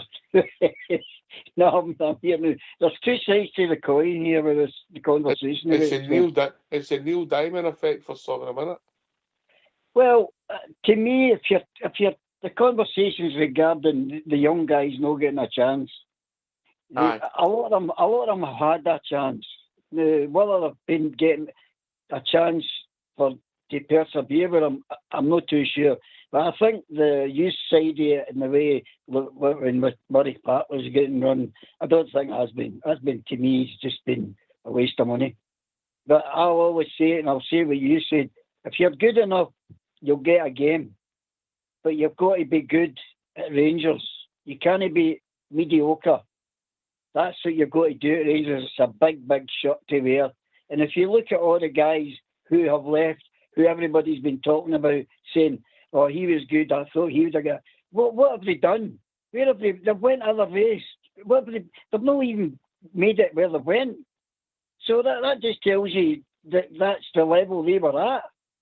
You're not having a go at them. You're just saying what you see. They've just not got that where it's needed to play for Rangers. And some of them, I'll say it again, it's a Neil Diamond effect, huh? Forever in blue jeans. No. Well, you're there. Some of them I'm not biting. Some of them won't move because money talks, mate. Of course. Maybe disappointed me there. Great question. Right, let's go back to last night before we move on to what's coming up in the next couple of days. But Neil Diamond. Happy with the result. Happy with the attitude. The performance can improve. Is that fair, GB? Yep, ready, mate. Like I say, it's building blocks, mate. That's all we ask as fans. We are a new manager, a new structure. We're just looking to see something that we can get behind, mate. And like I say, these last two games have kind of shown that. I was kind of worried in the European game when we got thumped. I'm like, oh, here we go, back to square one. But I think that was the moment where the manager realised that things need to change. I need to be more dogged here. I need to use the tools that's at my disposal. And I think that's what the last manager done right as well. He was trying to get guys to do things that they just couldn't do. Whereas you look at last night against Hibs, he fires on 5 defenders and they all know what their role is and they go out and do it, mate. He doesn't try and make the defender a central midfielder. I mean, they're all playing a position that they're used to and they're free to go and do it. Good. It was good to see the team go up to the fans as well at the end of the game walks and soak up a wee bit of appreciation, which was good. Hopefully that will, like I say, kick them on as well. And I did enjoy John Suter and Button's interview in Sky as well after the game. They realised that there has been failings this season, but they were eager to put a wrong or right, mate. Yeah. Paul, we talked about Conor Barron. You've got you've been watching he's mucking in midfield and you've got issues, mate. I certainly have, mate. I think it all stems with the breakdown of the relationship with Russell Martin for a start, and then I'm always on here. I'm a Raskin lover boy, mate. He's I like I always say he's the best midfielder in Scotland. That's the highest praise I've given him. But I think for a wee while, mate, we've seen an average Raskin who's now getting to play in the position that he demanded, that six, that deeper role. And I don't think we're getting the same Nico Raskin. Probably one of the only players that I've not seen the best out of under Danny Rome. If I'm totally honest, I don't think we're seeing the best Raskin that we're used to seeing, where he's all over the park and he's covering everybody playing the grass. And I don't know, mate, I don't know what your thoughts are. I just don't think we're seeing the qualities that we saw. Strangely to say, well, when Martin was there, when they seemed to want to prove Martin wrong all the time, that was what seemed to be his fire in his belly to prove Russell Martin wrong. But certainly since Rose come in, I've not seen the best of a Belgian international. He's only in a week, mate. Let's calm down. He's only here. He's only in the job a week. Yeah. Mm-hmm. Yeah, I know, but I don't know. I just feel he's not. Last night, even against Kilmarnock, he's not been the same Nico Raskin, mate, that I've been watching. Not been as dominant, not been as, he's been our main man and we're shining light for a long, long time, mate. Even when we were playing so poorly, but I don't know. I know Rose only been in a week, mate, but I don't know. It just didn't seem the same player to me, mate. And I'm wondering, is the names and some of the name, probably January moves or some of the clubs that have been linked with him and stuff. I know some of it's clickbait, I know some of it's paper talk, but there is teams looking at him next year as a fact. You know what I mean? And I'm wondering if his head's been turned. Look, economically, mate, if he doesn't sign a new contract and he's not going to leave the club, he's a distinguishing asset as things go towards the summer and he's only got a year left in his contract. It might make perfect sense to sell him in January, and it'll be interesting to see what happens, particularly if he doesn't want to be there. It's difficult when you want to keep somebody wants to move on. Yeah, I think I'm in the view if somebody doesn't want to be there, get rid. What I will say is I didn't think there was any wrong with his effort last night. I thought he worked hard, and I thought the second half on Saturday played well. Sorry, Sunday. But last night, what was wrong with Nico? He was back to what Nico when he first came into the Rangers team. His passing was atrocious, mate. Yeah, and that's a flaw in his game that he's got. Yeah, he's not the best passer there, but like me last night, James Tavernier when he came on, but his passing's not great, and he gives a when he's not on it and it's not happening, he gives the ball away cheaply. GB, your thoughts? I think both of you have got good points on Raskin. Like Port, I agree with he wasn't looking himself, probably because his role last night and probably under role, it's looking as if he's back to being that kind of sitting midfielder. I mean, he's no that kind of under like Ferguson. He was like kind of left to drive forward. They were wanting him to be, was that a number 8 and get in the box and score goals and stuff. Whereas he's sitting with Barn. I mean, last night a lot of the time he was in our box. I mean, sitting back defending and stuff like that. So I think that's probably why we're probably seeing a noticing a difference. And then obviously your point, Ox, we're asking is that if there is a chance to move him on, mate, and his position in Rangers is going to be basically the same as Barnes, then they're 10 a penny, mate. Well, he's a kind of luxury player that we don't really need. But if he's got to play the way he's playing for Belgium in a different position, then he's a player that we want to keep a hold of. So, but again, it will come down to the player. I think January's got to be interesting for him because depending where we're doing in the competitions, and like I says, he can start again looking at different clubs and stuff like that. Then maybe he'll see that the time's up, and it's probably maybe best to shake hands and both move on, and it allows our manager to put something different in the midfield that maybe we've not seen before, mate. Yeah, it'll be interesting because obviously there could be interest particularly if he does well, keeps playing well for Belgium. Obviously the World Cup's coming up and you'll want to be part of that. But players come and go. Don't get too high or too low when players come and go. I've been a bit low with some of the ones we brought in this summer, but if he doesn't sign a contract, economically, for me, it makes sense to get rid of him January or the summer, and it'll be interesting to see how it pans out. I don't think he's had a great season, but the team's not had a great season, Davey.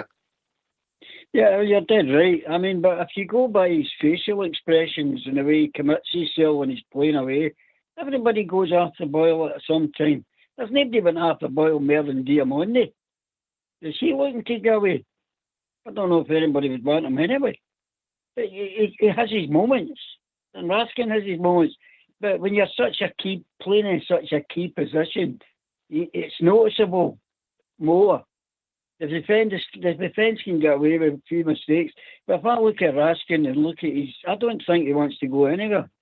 Because I think maybe, this next year or the following year, depending, I think, how we progress.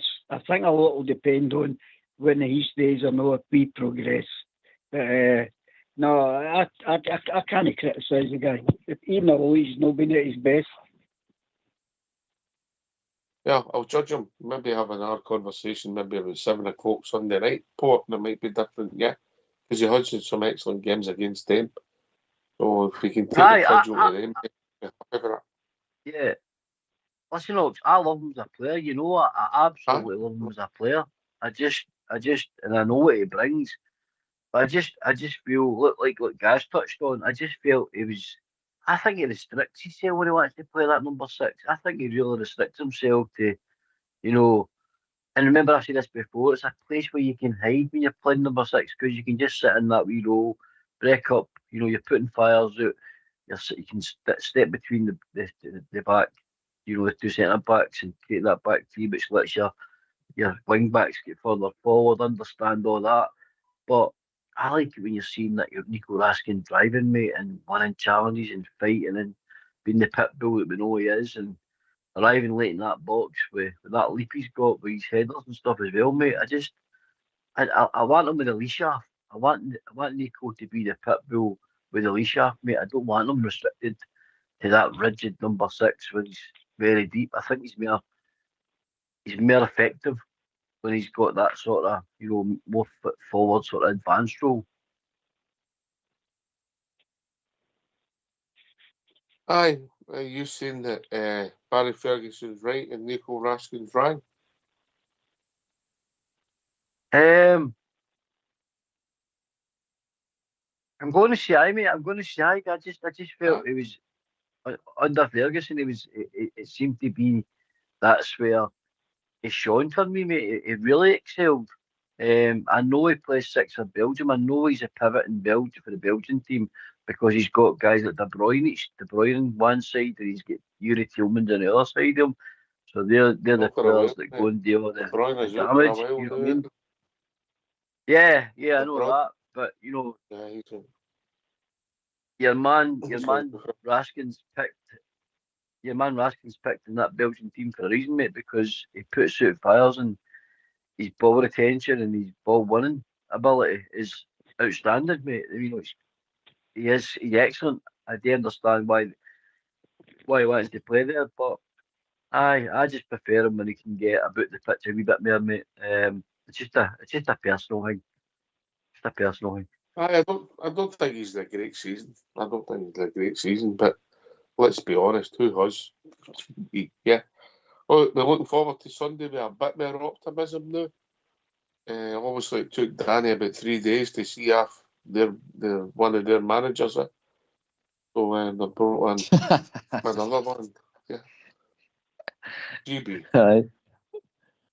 Aye, Ox. I mean, we always do look forward to an old firm, but I'm excited to see what our new manager's got to do. Like, it's the unknown, isn't it? Like, we've seen the Russell Martin with his Old Firm, what kind of performance he put out for us, and managers in the past we've kind of eventually gauged where they're at in an Old Firm game. So it'll be interesting to see how, if he surprises us with a change of kind of tactic again, Ox, or if he sticks to this kind of back five, back three, whatever point in the game he's doing. But I think he will outsmart them, Ox. I've got a feeling that he'll have a good game plan for Sunday for some reason. Well, you're right. Aye. Listen, I mentioned the word optimism, but obviously, if I'd been having this question this time last week, there wasn't a lot of room for optimism, but things have changed slightly, Port, and obviously a couple of good results. You move in with a bit more confidence we would have done. So, yeah, there's a lot to be favourable compared to a fortnight ago, mate, if we're honest. Because in the last fortnight, like I said earlier on, we've seen tactical intelligence and control for this young coach. We've seen a guy that's come in and added a bit of structure, with a bit of fluidity. He wants players to, read situations and react fast when defending. The shape's been tightened up. Our attacking flows been a bit better. We're stretching and we're creating overloads that we never born again before.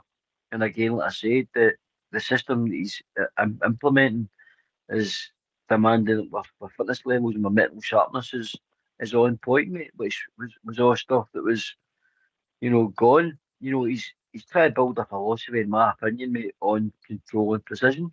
And again, we didn't have that the first half of the season, and that's where our optimism's coming through, because we see a guy that's got a plan and he's adapting, and he can, he's got structure for several formations, whether it be the way he starts, the way he finishes the game. It can come completely different, or even halfway through the game, it can completely different, because he's a reactive manager.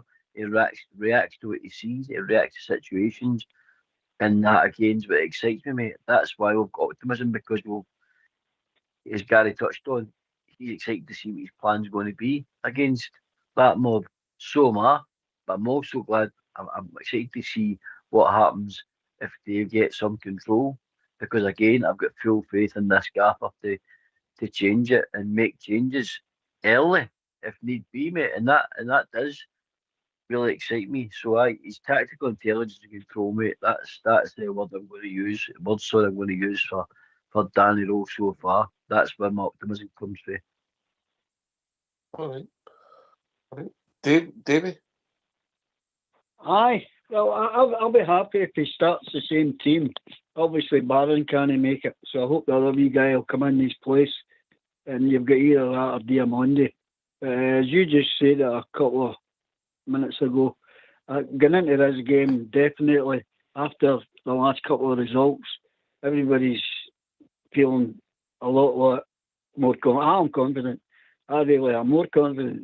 He can't not be more confident, because if you go back 3-4 weeks ago, you wouldn't be thinking like that. You wouldn't even have been, you would see we're going to get it doing. I don't think that's going to happen. It all depends on who turns up on the day. It always is in an Old Firm game. And the way they are, I don't think they're at their best. We are getting to somewhere close to it. So it's going to be an interesting game. Yes, I think I read somewhere today their managers double their managers' age. There's a stat for you. Do you think he'll play our new Rangers coach on Sunday? Do you think he'll be in the dugout? Who's that? Do you know? Daniel's there. All right. He's a man, isn't he? The new cheerleader. It's not like you to bring up a Brazilian on here, GB. I'm saying nothing. I get into enough trouble in here. Aye, listen, look, it's going to, what Danny Rowe does, and obviously we need to see who's fit as well. You know, you don't know what knocks you've got, and that'll take care of the team. There's certain areas we're light, you know, we're light in midfield. Obviously, Connor suspended. Diamandi, you rightly point out, has been atrocious. Thought he'd done okay on Saturday without being outstanding. He's been atrocious this season. Ruffle, you know, a major disappointment to me, Port. Aye, not the Rodwell that we expected. The one that, you know, that they say won these promotion and had such a decent career at Bournemouth. Aye, he's lacked me in it again. Again, that's only my personal opinion. A player that I think should be, you know, further forward between the 8 and the 10 role. 'Cause I think he does offer. He's a pass mate. I think he's intelligent. I just don't like him deep. I don't like him deep. I don't think he's got he didn't see danger in behind, and that worries me. Not the best, you know, tackling. But my big concern with Rodwell, he doesn't see danger in behind me. So when people run off him, he loses them. So he's better again. Another one that's better, one forward, in my opinion. And he's brought in for experience as well. That was the other thing. He's brought in to be an experienced team. The guy that controls the midfield, sets tempo, and you know. But I'll still reserve judgment until I see him under a few more weeks with Gaffer. He's been a disappointment to me. I mean, you can't blame him for all our ills, mate, but I thought he was going to come in a guy that would organise and improve our midfield. It's been anything but. He showed glimpses. I don't think it's any surprise or coincidence that the last 2 games he's not been on the park. I think I read somewhere in the second half away in Bran when he was on the park, he never touched the ball. Start that. But anyway, if it's true, I've not checked through it. But it's been a major disappointment. Yes, of course you can, David. Great point you're making about Diamandi, but do you not think a lot of to blame is what the manager was trying to tell him how to play? A lot of them. I think there's a factor in that, David. A factor in that. But well, that's been the problem with half of them. They're trying to play a system that they can't play. You know, that's the big difference. Sorry. If you've got a player the same colour of jersey, he's 10 yards away, and you feel to pass it, doesn't matter who the manager is. I know, I get that. You've got Diamandi who makes a crazy, reckless challenge at the halfway line, right in front of you. You can't blame the manager for that. You know, and as much as I've got my issues with Russell Martin, there has been times in games where some of the players are down like themselves down. Never mind the club and the fans. They've been atrocious. GB. Ox, there's been a few. There's been, especially, like you says, midfield. Even at the back with Giga, like how he was letting himself down, Ox, when he started so well. But the Rafa ones, that's a fair one because, like you say, on paper, that's a decent signing. You think he's got to bring all that experience with him. He's got to be able to be that one that controls our midfield, dictate play and all that. I've seen none of it, Ox. I mean, he was getting overrun against Alva. That Alva game, he got made a fool of with their goal. I mean, it was. I'm hoping he's getting taken out the team for either game time to get himself together and show his quality, and then bring him back in, kind of thing. But again, he could be cannon fodder, Ox. It could be just one of the ones that he'll get to the end of the season and he might just look for a move and all, and it might be best for all parties. I mean, if he's not got to contribute any more than what he's already done, Ox, then he's no use to us. No going forward anyway. No way how how hard How'd you- this new how'd manager you wants to get rid press the of him, team. mate? How did you get rid of him?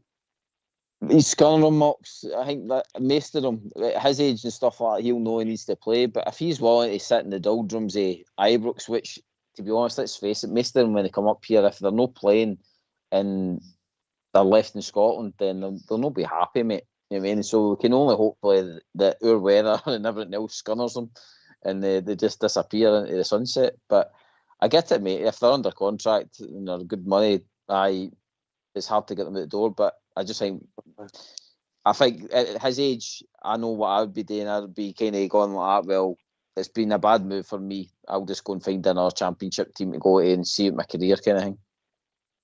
Would you walk away for, say, 10 to 15 grand a week? No, I wouldn't, mate. But I do think he's still got that kind of quality that he could easily run about in a Would like the Birmingham. Would Mrs. GB let you walk away for 10 to 15 grand a week? No, should be making sure I got that plus more when I got my next move. No.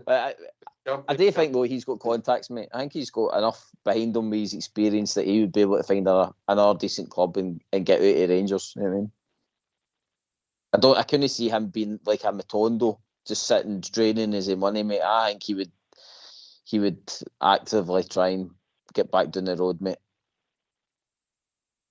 Different strokes for different folks. You might be right, mate. You might be right. Look, overalls of the season, I'm not doing the Joe Rothwell. I thought he was going to be a decent signing. Shows you a little I knew, Porter. No, I agree with you, mate. I was like majorly excited with him because obviously, like I said, he was, when you read all the reports and press reports for the Leeds in the promotion season, he was a massive part of it, mate. You know, I think he had the most assists for like open play and dead balls, like corners and free kicks around the box. And that was something that was annoying me the other night again, by the way, it's keeping back into our team. James Tavernier running from left to right, taking all the shies, taking all the free kicks, taking all the corners and that again. You know, we stopped that, and that's been annoying me, especially when you've got a guy when he is on the pitch, Rothwell, that has got, you know, a great ability from set pieces and stuff. I'm not giving up on the guy, mate. I still want the guy to come good. But you don't become a bad player overnight. I just think under a guy like Danny Rowe, he will find, mate. He will get, and we've seen it and as you said, only in the job for a short time. We've seen him get the best out of players so far, and I'm hoping that it happens with Rothwell, mate. He'll find a position for them that gets the best out of Joe Rothwell for Rangers. Yeah. For me, they need to start by getting him fit, mate. He doesn't look fit enough. Yeah, no, I agree with you. You know, in 60 minutes, he's blown, mate. I know that's a modern game, but geez, anyway, hopefully all that'll change. Hopefully all that'll change now. So I'm giving them all a clean bill of health to see where this guy takes them, because I think he'll take them to a different level. Because they were stuck in the doldrums. I do that with all the callers, mate. I give them a clean bill of health every night, apart from you, Dave. I've got my blue jeans on now. Did you go and dig him out? It was somebody put one up in the chat there, and I went, that's what he's been talking about. No. If anyone wouldn't drop. Can I bring up a wee point just before the show finishes?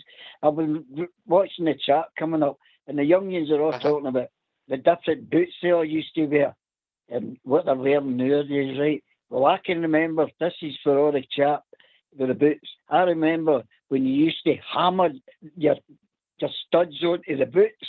They had 3 nails in them, and you hammered them on. So there you go. What that one out. But at that particular time when you were playing, they used to nail people onto crosses, didn't they?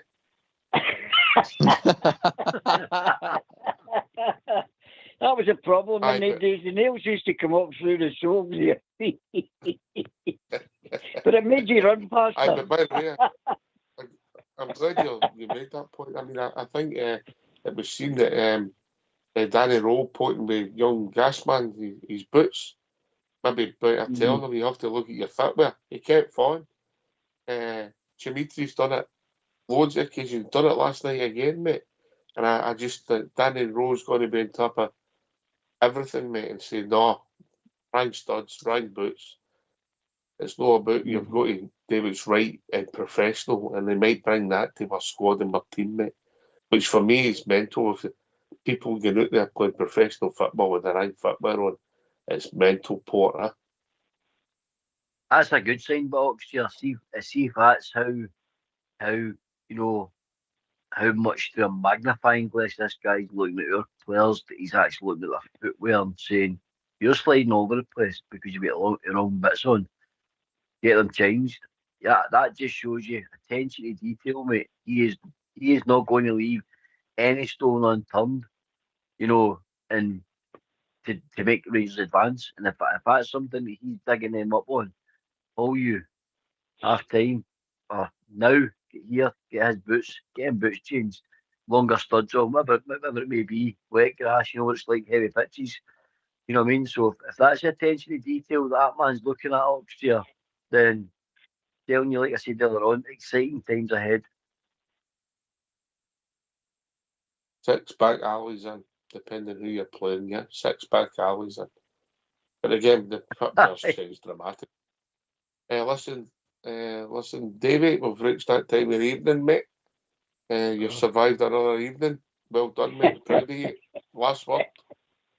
Aye, marvellous. It's nice to be able to talk a wee bit more confidently and have a laugh, because that's not been happening lately. It's been pretty doom and gloom. So I think maybe, hopefully, we've turned the corner, and there'll be a bigger corner to turn if we can beat this Puddle Drinkers on Sunday. So thanks again for listening to me. I hope to be in touch with you all after my wee operation. And everybody take care. And God bless the Glasgow Rangers. And stay safe, everybody. Good night. Just let me know what walks you're in, David, and I'll come up and see you. What for? Right, okay, mate. Cast right. You take it easy. You take it easy, mate. Bring your straight jacket away. Call you Michael after your operation. What time do you want me to let your window cleaner in? Okay, she's retired. She's about 85 now. I'll take Foxford with me. Right, listen, David, you take it easy, mate, and I hope everything works out for you. We'll speak soon, mate, all right? Thanks very much. God bless everybody. Good night. Cheers, mate. Port Bear. Aye, mate. I enjoyed the show tonight. What a difference going on, and speaking about positivity, mate. And let's hope this role continues. I'm excited, mate. I'm really getting excited about this young man. So thanks him on my mucker GB, and then all the ones on the socials, the Facebook mob, YouTube, all them, mate. Thanks very much for taking part in the show, guys. GB. Right, cheers, boys, and all the best to Davey. Thanks for having us on tonight, and I'm looking forward with a lot of optimism with this new setup of Rangers is going to be, hopefully, mate, in the coming weeks. So, I'll be tuning in on Sunday, and all the best to the Glasgow Rangers. Here, thanks to David and old Davey who joined us. Thanks to Port and GB for doing the show. Of course, Fox and Old School Blue for the technicals in the background. This has been Rangers Radio. We'll be back tomorrow night between 8 and 10, talking about all things Rangers, but I'm sure we'll have another Southside Super 6. Take it away, Old School Blue.